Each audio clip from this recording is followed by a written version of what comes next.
अध्याय ऐकणाऱ्यांसाठी महत्त्वाची सूचना आहे. कृपया अध्याय ऐकताना तो अपूर्ण असताना मध्येच बंद करून अध्यायाचा अपमान करू नये. अध्याय संपूर्ण ऐकावा. अध्याय 22. वाईन्स म्हैस दुभती झाली. हा अध्याय पठण केल्यास आपणास पशुधन सुरक्षित राहील व दूध दुभत्याची कमतरता पडणार नाही. अध्याय 22. वांज म्हैस दुभती झाली. श्री गणेशाय नमः. नामधारक सिद्धयोगांना म्हणाले, महाराज, तुमच्या मुखातून गुरुचरित्र ऐकायला मिळणे हेच माझे भाग्य आहे. तुम्ही मला भेटल्यामुळे मी धन्य झालो आहे. तुमच्या कृपाप्रसादाने मला परमार्थाविषयी रुची निर्माण झाली आहे. तुम्ही मला श्री गुरु नृसिंह सरस्वती स्वामी महाराज गाणगापुरात आल्याचे सांगितले. आता कृपा करून तेथील वृत्तांत सांगा. तेव्हा त्यांनी पुढील कथा सांगण्यास सुरुवात केली. म्हणाले, गाणगापूर येथे भीमा व अमराजा यांचा संगम आहे. हे स्थान अतिशय पवित्र असून तिथे 8 तीर्थे आहेत. श्री गुरु तिथे गुप्त रूपाने राहिले होते. ते संगमावरील रानात वास्तव्य करायचे आणि मध्यासमयी भिक्षेसाठी गाणगापुरात जायचे. त्यावेळी तिथे ब्राह्मणांची 100 घरे होती. ते सर्व ब्राह्मणे सुखवस्तू होते. तिथे एक दरिद्री ब्राह्मण आपल्या पत्नीसह राहत होते. त्यांच्याकडे एक वृद्ध आणि वांज म्हैस होती. तिचा उपयोग नदीकाठच्या मळ्यात खारी माती वाहून नेण्यासाठी केला जात असे. त्याबद्दल त्यांना भाडे दिले जाईल. श्री गुरु त्यांच्या ब्राह्मणाकडे नित्य प्रेमाने भिक्षेसाठी जात असत. ते पाहून लोक हसायचे व त्यांची निंदा करत म्हणायचे, या यतींना काही तारतम्यच नाही. आमच्या घरी रोज विविध प्रकारचे ताजे अन्न शिजते. अर्थात आमच्याकडून उत्तम भिक्षा मिळण्याची शक्यता असूनही त्या भिकारड्याकडेच जातात. याला काय म्हणावे. ते ब्राह्मण गरीब असले तरी सात्विक वृत्तीचे आणि भाविक होते. म्हणूनच ते भक्तवत्सल श्री गुरु यांच्यासाठी भिक्षेसाठी जात असत. त्या ब्राह्मणाचे पुण्य खूप थोर होते. म्हणून श्री गुरूंची पावले त्यांच्या घराला लागत होती. वैशाखातील एके दिवशी श्री गुरु नेहमीप्रमाणे त्यांच्या घरी गेले होते. त्रिभुवनातून आलेल्या या यतीश्वरांना त्यांच्या पत्नीने नमस्कार केला. त्यांना बसण्यासाठी आसन दिले व म्हणाले, माझे पती धान्य घेऊन एवढ्यात येतील, तोपर्यंत तुम्ही विश्रांती घ्या. त्यावेळी त्यांची म्हैस अंगणातच बांधलेली होती.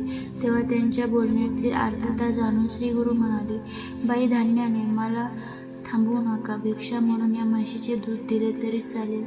तेव्हा त्या म्हणाल्या, महाराज, ही म्हैस वांज आणि म्हातारी आहे. हिने कधीही दूध दिले नाही. म्हणून आम्ही हिला माती वाहून नेण्यासाठी उपयोगात आणतो आणि त्यातून मिळणाऱ्या उत्पन्नावर गुजराण करतो.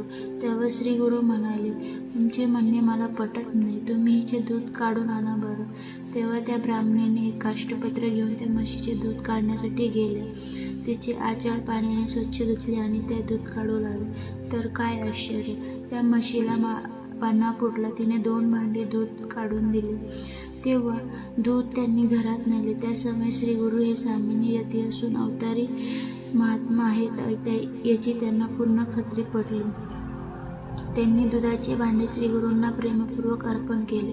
ते प्राशन करून संतुष्ट झालेल्या श्री गुरूंनी त्यांना आशीर्वाद दिला. म्हणाले, तुमच्या घरी लक्ष्मी अखंड वास करेल. तुमची मुले व नातवंडे सुखात आनंदात राहतील. त्यानंतर ते संगमावर परतले. त्या दिवशी ब्राह्मणीचा आनंद गगनात मावत नव्हता. त्यांनी घरी आलेल्या पतींना ते शुभवृत्त सांगितले. तो चमत्कार कळताच त्यांनीही मोठे आश्चर्य वाटले. ते पत्नींना म्हणाले, ज्यांच्या कृपादृष्टीने आपले दारिद्र्य सरले ते सामान्य नसून ईश्वरी अवतार आहेत. आपण त्यांच्या दर्शनात जाऊया. मग ती दोघे संगमावर गेली. त्यांनी श्री गुरूंचे दर्शन घेऊन त्यांची भक्तिभावाने पूजा केली. त्यांना नैवेद्य व तांबूल अर्पण केला. त्यांचे स्तवन केले आणि प्रदक्षिणाही घातली. त्यांची सेवा करताना त्या दोघांचे हृदय कृतज्ञतेने भरून आले होते. श्री गुरूंच्या आशीर्वादाने ते वैभव संपन्न झाले.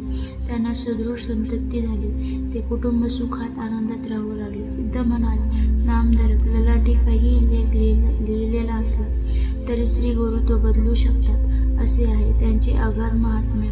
श्रद्धावंत भाविकाला त्यांच्या कृपा प्रसाद लाभतोच. ज्याच्यावर गुरु कृपा होते तो नर भाग्यवंत होतो. त्याचे सुदैव काय वर्णन करावे. श्री गुरूंचे चरित्र इतके पवित्र आहे की ते ऐकणाराही सुखी होतो. त्याच्या घरी दैन्य राहतच नाही. हरिओम. याप्रमाणे अध्याय पूर्ण झाला. तरी आपणास हा व्हिडिओ आवडल्यास यास आपण लाईक व शेअर करा, चॅनलला सबस्क्राईब करा आणि कमेंट बॉक्समध्ये अवधूत चिंतन श्री गुरुदेव दत्त महाराज की जय असे लिहा.